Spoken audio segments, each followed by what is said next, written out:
Hats off தளபதி. உங்களை மாதிரி நீங்கள் மட்டும்தான். உண்மையிலே நீங்கள் நேற்று பண்ண சம்பவத்தை பார்த்து நான் ஃப்ளாட் ஆகிட்டேன். சொல்கிறதுக்கு வார்த்தைகளே இல்லை. இன்றைக்கி எங்கேருந்து ஆரம்பிக்கிறது, எப்படி ஸ்டார்ட் பண்ணுறதுனே கொஞ்சம் குழப்பம்.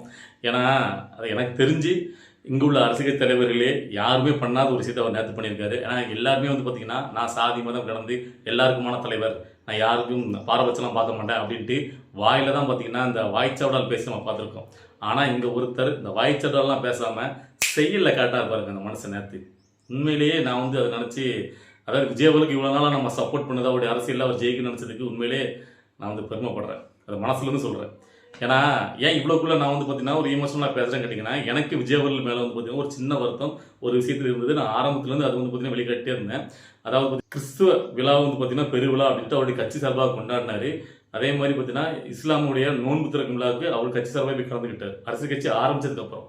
ஸோ ஆனால் அதே மாதிரி அரசியல் கட்சி ஆரம்பிச்சதுக்கப்புறம் கட்சி சார்பாக பொங்கல் விழாவை ஏன் கொண்டாடலை அப்படிங்கிற வருத்தம் எனக்கு ரொம்ப நாளாக இருந்துச்சு. அதை என்னுடைய வரிசையாக நான் வந்து பதிவு பண்ணிட்டே வந்தேன். அப்போ நிறைய நம்முடைய நண்பர்கள் வந்து பார்த்தீங்கன்னா, இல்லைனா அதுக்கு அது காரணம் இது காரணம் ஏதாவது சொல்லிட்டே இருந்தீங்க. கண்டிப்பாக அதெல்லாம் என்னுடைய மனசுக்கு ஏற்படவே இல்லை. அதை நான் ஏற்றுக்கவும் இல்லை. அது ஏன்னா அவர் கொண்டான்னு நினச்சிருந்தா கண்டிப்பாக கொண்டாடிக்கலாம் அப்படிங்கிறது தான் என்னுடைய பதிவு. ஆனால் ஏன் அப்படி பண்ணுறாரு? இங்கே இருக்கிற மற்ற அரசியல் தலைவர் திமுக உட்பட எல்லாமே பார்த்தீங்கன்னா ஓரவஞ்சனம் பண்ணுது. அதாவது அம்பேத்கரையும் பெரியாரையும் கொள்கை தலைவராக வச்சுக்கிட்டு அவங்கள முன்மொழிவு எல்லாருமே இதே மாதிரி விஷயங்களை முன்னெடுத்தே வரும்போது விஜயவர்களும் அந்த மாதிரி பண்ணும்போது என்னால் ஏற்றுக்க முடியல. அதனால என்னுடைய வருத்தத்தை பதிவு பண்ணிட்டே வந்திருந்தேன். ஆனால் நேற்று அந்த இதுக்கு வந்து பார்த்தீங்கன்னா எனக்கு சாட்டிஸ்ஃபேக்ஷன் ஆகிட்டு என் மனசு. ஏன்னா நேற்று பண்ண சம்பவம் அப்படி. பெரியார் அம்பேத்கர்லாம் கொள்கை தலைவர் கொண்டு ஒரு கட்சி ஆரம்பித்து வந்த ஒரு மனுஷன் கோயில் வாசலில் சச்சாமல் உளுந்து கும்பிட்டாரு பாருங்க. உண்மையிலேயே உங்களை மாதிரி நீங்கள் மட்டும்தான். ஏன்னா அவர் வந்து பார்த்தீங்கன்னா சர்ச்சில் வந்து பார்த்தீங்கன்னா முதல்ல முட்டிக்கால் போட்டு பிரார்த்தனை பண்ணுறாரு. அது வந்து அவர் அந்த மதத்தை சார்ந்தவர் வேண்டுதல் வைக்கிறாரு, கடவுள்கிட்ட அவர் போகிறாரு. அப்படி இஸ்லாம் மக்களையும் போகிறாரு. ஸோ ஆனால் இங்கே வந்துட்டு இப்படி கும்பிட்றதுங்கிறது இதை எப்படி ஏன் ஏன்னா நம்ம வீடுகளில் பேசவும் தெரியுமா, நம்ம என்னதான் வெளியில் உங்கள்கிட்ட பேச அதே மாதிரி வீடுகளில் நம்ம சில சஜஷன் பேசும்போது விஜயவல்லி ஏன் வந்து பார்த்தீங்கன்னா கிறிஸ்துமஸ் பெருவிழா கொண்டாடுறாரு, முஸ்லீம் இதுக்கு போகிறாரா, இந்து கோயில் இதே மாதிரி ஒரு கோயிலில் போயிட்டு சாமி முன்னாடி இப்படி வேண்டுவாரா கும்பிடுவாரா, அங்கே போய் நிற்பாரா, திருநீர் பூசுவாரா, மாலை போடுவார், இப்படிலாம் நம்ம வந்து பார்த்தீங்கன்னா ஒரு பேசுவோம் இது நடக்குமா அப்படின்ட்டு. நம்ம வீட்டுக்குள்ளே தர்க்கம் பண்ணுவோம்ல அப்படி. ஆனால் இன்னைக்கு அவர் பண்ண விஷயத்தை பார்த்து உண்மையிலேயே நான் மெய்சிலிட்டேன். இதெல்லாம் சத்தியம் என்னை எதிர்பார்க்கல விஜயவல் பண்ணுவார்னு. அவர் நினச்சிருந்தா சும்மா சாதாரணமாக வந்துட்டு கோயிலுக்குள்ள போகிற மாதிரி நின்று ஒரு திருப்பி அப்படி போயிருக்கலாம். ஆனால் சாங்சாங்கமாக உளுந்து கும்பிட்டார் தெரியுமா, அந்த இடத்துல தான் விஜயவல் நிற்காரு. அதை விட்ட ஹைலைட் என்னன்னு கேட்டிங்கன்னா, ஒட்டுமொத்த உலகத்தில் உள்ள மக்களுக்கும் ஒரு விஷயத்த ஒரே நிமிஷத்தில் கொண்டு போய் சேர்த்துட்டார். இது வரைக்கும் நடக்காத ஒரு விஷயம். ஒரு இந்து கோயிலில் முஸ்லீம் ஒரு குடும்பம் வர வச்சு அந்த சகோதரியுடைய ஒரு பொண்ணு ஊனமுச்ச ஒரு சகோதர பொண்ணுக்கு முத்தம் கொடுத்த அந்த ஒரு சீன், அந்த ஒத்த முத்தத்துக்கு எதுவுமே ஈடாகாது. அந்த காட்சி என் கண் முன்னாடி இருந்துட்டு இருக்கு. அது வந்து காலத்துக்கு நின்று பேசும். அதாவது ஒரு வரலாறுல, அதாவது சாதி மதம் கடந்து ஒரு தலைவர் அப்படிங்கிறத விஜயவலுக்கு இந்த பேரு காலத்துக்கு நின்று பேசும். இது வந்து பார்த்தீங்கன்னா அரசியலுக்காக தான் பண்ணாங்கன்னு நிறைய பேர் விமர்சிப்பானுங்க. ஆமாடா அரசியலுக்காக தான் பண்ணான்னு வச்சுடுவாங்க. ஆனால் இந்த மாதிரி பண்ணுறதுக்கு எந்த தலைவருக்கு இங்கே வந்து தைரியம் இருக்குது, அந்த அளவுக்கு மனசு இருக்குன்னு சொல்லுங்க. அதாவது நீங்கள் லேட்டஸ்ட்டாக பார்த்துருக்கீங்க, அதாவது ஸ்டாலின் அவர்கள் இந்த தேர்தல் பிரச்சாரம் நடக்கிறது 2 நாளைக்கு முன்னாடி நடந்து போகிறாரு. அவர் பக்கத்தில் ஒரு பொண்ணு வந்து சின்ன பொண்ணு ஒருத்தர் கையில் வச்சுட்டு வராரு. அவர் கூட அது லைட்டை தொட்டு அப்படின்னு நட்டுறாரு. சொல்லி ஒதுக்க வைக்கிறாங்க. ஒரு ஊனமுச்ச ஒரு பொண்ணுக்கு நெத்தியில் முத்தம் விடுறாருங்க. யாருங்க பண்ணுவா? இங்கே எல்லாருமே அரசியல் எல்லாம் பண்ணுறீங்க. அவர் எப்படி வந்து பார்த்தீங்கன்னா, இதை வந்து இதுக்கு முன்னாடியே சொல்லியிருக்கேன், விஜயவலால் என்ன முடியும் அப்படின்னு கேட்டிங்கன்னா, சாதி மதம் கடந்து ஒரு இளைஞர் படியாக அவரால் ஒட்டுமொத்த சமுதாயத்தையும் ஒன்றா இணைக்க முடியும்.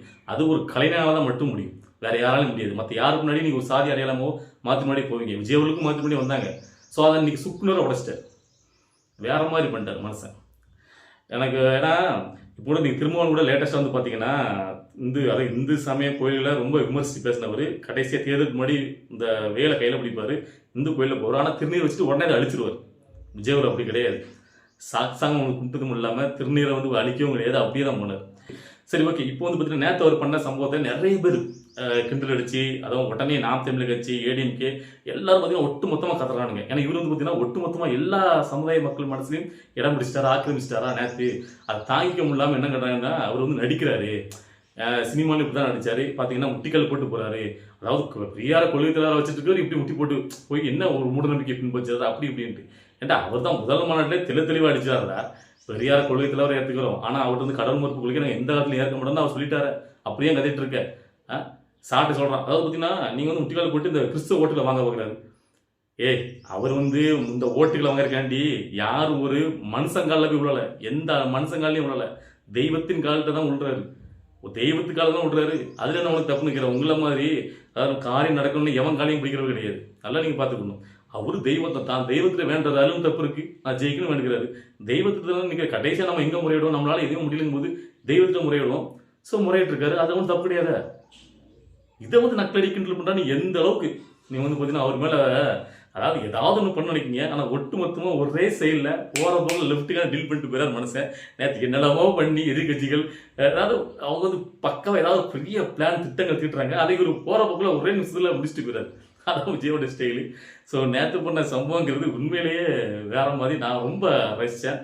நேற்று நைட்டே நீ வீடியோ பேச நினச்சேன், என்னால் முடியல. ஓகேவா? அதனால தான் நான் இப்போ போட்டுருக்கேன். ஏன் விஜய் அவர்கள் பண்ண இந்த விஷயத்தை நான் ரொம்ப பெருமையாக வந்து பார்த்தீங்கன்னா கொண்டாடுறேன், ரொம்ப வந்து உணர்ச்சிப்பட்டு பேசுகிறேன்னு கேட்டிங்கன்னா, ஏன்னா ஒரு முஸ்லீம் சகோதரி குடும்பத்தோட ஒரு இந்து கோயிலிருந்து நின்று அவங்க வழிபடுறது, அங்கே நடக்கிற விஷயங்களை பார்த்தீங்கன்னா ரொம்ப புதுசாக இருக்குது. சாதாரணமாக பார்த்தீங்கன்னா இந்து மக்கள் ஈஸியாக பார்த்தீங்கன்னா ஒரு கிறிஸ்துமஸ் விழாவில் போய் கலந்துப்பாங்க, ரம்ஜான்ல போய் கலந்துப்பாங்க, இது நடக்கும். ஆனால் ஒரு முஸ்லீம் சமூகத்தை சேர்ந்தவங்களோ ஒரு கிறிஸ்துமஸ் சமூகத்தில் ஈஸியாக வந்து பார்த்தீங்கன்னா ஒரு இந்து கோயிலில் வந்து இது வரைக்கும் நம்ம வழிபட்டு பார்த்தது கிடையாது. அதே மாதிரி ஒரு இந்து மக்கள் வந்து பார்த்தீங்கன்னா கிறிஸ்துமஸ்க்கு கேக் கொடுத்தா வாங்கி சாப்பிடுவாங்க, ரம்ஜான் பெருவிழாவில் அவங்க பிரியாணி கொடுத்தா வாங்கி சாப்பிடுவாங்க. ஆனால் அதே இது இப்போ இந்து மக்கள் வந்து பார்த்தீங்கன்னா ஒரு விநாயகர் சதுர்த்தி கொண்டாடுறாங்கன்னு வச்சுக்கிட்டுங்களேன். இங்கேருந்து ஒன்று கொடுக்காங்கன்னா கிறிஸ்துமஸ் மக்களோ கிறிஸ்தவ மக்களோ இஸ்லாமிய சமூக மக்களோ அதை வந்து பார்த்தீங்கன்னா டக்குன்னு வாங்கி சாப்பிட்ற மாட்டாங்க. இதை வந்து களையணும் அப்படின்னு கேட்டிங்கன்னா அது வந்து பார்த்தீங்கன்னா அவங்க நேசிக்கக்கூடிய ஒருத்தர் அதாவது பார்த்தீங்கன்னா இந்த மாதிரி ஒரு விஷயத்தை முன்னெடுத்து பண்ணும்போது அவங்க மாறுறதுக்கு ஒரு வாய்ப்பு இருக்குது. எல்லாருமே எல்லும் சம்மதம் அப்படின்ட்டு அதை கொண்டு போகிறதுக்கு எல்லாரும் சொன்னாலும் அதை கேட்டுற மாட்டாங்க. அப்படி சொல்லக்கூடிய தலைவர் இங்கே பெருசாக கிடையாது அப்படின்னு நான் நினைக்கிறேன். ஒன்று ஒரு மாதிரி ஒரு சமயம் குறிப்பிட்டே போகிறாங்க, இன்னொரு சமயம் குறிப்பிட்டே போகிறாங்க. ஸோ எல்லாருக்கும் பொதுவான ஒருத்தரை வந்து பார்த்தீங்கன்னா விஜய் அவர்கள் மாறி நிற்காரு இந்த இடத்துல. அவரால் மட்டும் இங்கே சாதி மதம் கடந்து எல்லா மக்களையும் ஒன்றா சேர்க்கக்கூடிய அந்த பவர் அவர்கிட்ட தான் இருக்குது அப்படின்னு நான் நம்புகிறேன். அதை அவர் நேற்று முன்னெடுத்ததுனால உண்மையிலே எனக்கு அவர் மேலே ஒரு மதிப்பு கூடியிருக்கு. உண்மையிலே அவர் வந்து மனசார நான் பாராட்ட நினச்சேன். அதனால தான் சரி ஓகே. இதுக்கு அடுத்த கட்டமாக இந்த இடத்துல இன்னொரு விஷயத்துக்கு ஒரு முச்சுப்புள்ளி வைக்கணும், ஒரு தெளிவுபடுத்த வேண்டியிருக்கு. நம்முடைய கடமை அதை தெளிவுபடுத்த நினைக்கிறேன். ஏன்னா நிறைய பேர் அதை வச்சு வக்கரமாக பேசுகிறானுங்க. அதாவது டிவி கட்சி ஏன்னு கேட்டிங்கன்னா சமீபத்தில் டிவி கட்சியினுடைய ஒரு பொதுக்கூட்டத்தில் ஒரு பெண்ணு வந்து பார்த்தீங்கன்னா முறையிடுறாங்க, பேசும்போது பக்கத்தில் இருக்கக்கூடிய டிவி கட்சி நிர்வாகி பார்த்தீங்கன்னா அந்த பெண்ணுடைய வாயை பொத்தி போமா பரவாயில்லம்மா இது ஒரு போதும் நான் பார்த்துக்கிறேன் நீ போ அப்படின்னு கீழே இறக்கி விடுறாரு. இது வந்து பார்த்தீங்கன்னா நேற்று முழுக்க சோசியல் மீடியாவில் இதை வச்சுக்கிட்டு எப்படி ஒரு பெண்ணை வந்து பார்த்தீங்கன்னா இப்படி வாயை பொத்துவார், எப்படி ஒரு தவறாக டச் பண்ணுறாரு அப்படி இப்படின்னு அவ்வளோ பேரும் ரொம்ப ஆபாசமாக அதை வந்து விமர்சித்து அவர் பண்ண தப்புன்னு பேசுகிறாங்க. ஸோ அதை வந்து உண்மையிலேயே என்னங்கிறத முழு வீடியோவும் பார்க்காரு. ஆக்சுவலாக அந்த பொண்ணு அவருடைய அண்ணன் பொண்ணு அந்த பொண்ணுக்கு அவர் சித்தப்பா வரார். ஓகேவா? ஒரு சித்தப்பா அந்த பொண்ணு வந்து பார்த்தீங்கன்னா போதுமா மேடையில் நான் பார்த்துக்கிறேமா வாயை பற்றிட்டு போமா நடத்துறாரு. எல்லாத்தையும் தப்பாக கண்ணோட்டம் பார்த்தா என்னடா நீ அதாவது உங்களுடைய கண்ணோட்டத்தில் தான் பிரச்சனை, உங்களுடைய மனசில் தான் அழுக்கு இருக்கு. நல்லா புரிஞ்சுக்கணும். எல்லா உறவுகளையும் தப்பாக பார்க்கக்கூடாது.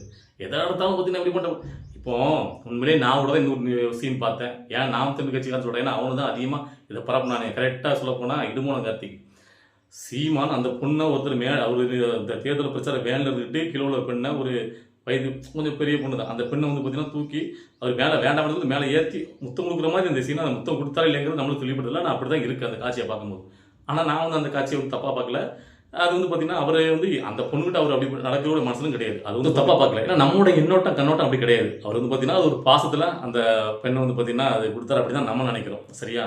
ஆனால் இவங்க மட்டும் பார்த்தீங்கன்னா அவர் ரொம்ப எவ்வளோ வக்கரமா எவ்வளோ தரம் தாழ்ந்து அதை வந்து பெரிய அளவு இப்போ நான் சொல்கிறேன். இப்படி நீங்கள் வந்து விமர்சித்து சோசியல் மீடியாவில் அந்த பொண்ணை அவர் வந்து பார்த்தீங்கன்னா ஒரு மாதிரி ட்ரீட் பண்ணார், உதட்ட தொட்டார், வாயை பொத்தினார் அப்படி இப்படின்னு பரப்புறீங்களே. நாளைக்கு அந்த பொண்ணு சாதாரணமாக அந்த சித்தப்பா கூட எப்படி பேசணும் பழக்கம் நேர் பார்க்கும்போது எப்படி இருக்கும்? ஏன்டா உங்களுக்கு இந்த வக்கரை பற்றி ஏன் இப்படி இருக்குன்னு கேட்க. நம்மளுடைய தமிழ் பண்பாடு கலாச்சாரம் இப்படி கிடையவே கிடையாது. ஏன் இப்படி அடுத்த கட்டத்துக்கு இப்படி அசிங்கமாக கொண்டு போய் சேர்க்குறீங்க? தப்பு எங்கே நடக்கோ அதை பற்றி பேசுங்க. எல்லாத்தையும் தப்பான இடத்தை பார்க்கணும் அவசியம் இல்லை. ஸோ இதை வந்து நான் இந்த இடத்துல சொல்லணும்னு நினச்சேன், அதுக்காக தான் நான் சொல்கிறேன். சரி ஓகே. இன்னைக்கு இந்த வீடியோ பார்க்கும்போது நேற்று விஜய் அவர்கள் பண்ண அந்த எம்மதம் சம்மதங்கிறத உலகம் உள்ள பராசாச்சின விஜய் அவர்கள் பண்ண விஷயத்தை பார்க்கும்போது உங்களுக்கு என்ன தோணுச்சு? ஏன்னா நிறைய பேர் வந்து பார்த்தீங்கன்னா விஜய் அவர்கள் அந்த முட்டிகள் போட்டு போகும்போதுலாம் அதில் வீடியோலேயே சவுண்ட் இருக்குது, அண்ணான்னு கதறாங்க. ஸோ உங்களுக்குலாம் பார்க்கும்போது எப்படி இருந்துச்சு அப்படிங்கிறத உங்களுடைய கருத்துக்களை கமெண்ட்டில் பதிவு பண்ணுங்கள். நம்ம அடுத்த கட்ட இன்னைக்கு விஜய் அவர்கள் பிரச்சாரம் போகிறாருல அதான் கேட்டிங்கன்னா இன்றைக்கி திருவள்ளூர் பொன்னேரியில் காலையில் போகிறாரு, சென்னை உள்ள பகுதியில். அதுக்கப்புறம் பார்த்தீங்கன்னா வில்லிவாக்கம் பகுதிக்கு மதியானம் 3 மணிக்குள்ளே போகிறாரு. ஸோ அங்கே வந்து பார்த்தீங்கன்னா பிரச்சாரம் நல்லபடியாக நடக்கணும். ஸோ அந்த நிகழ்ச்சியெல்லாம் பார்த்துட்டு என்னோட அடுத்த கட்ட வீடியோ வரும். உங்களுடைய கருத்துக்களை நீங்கள் கமெண்ட்டில் பதிவு பண்ணுங்கள். பாய்.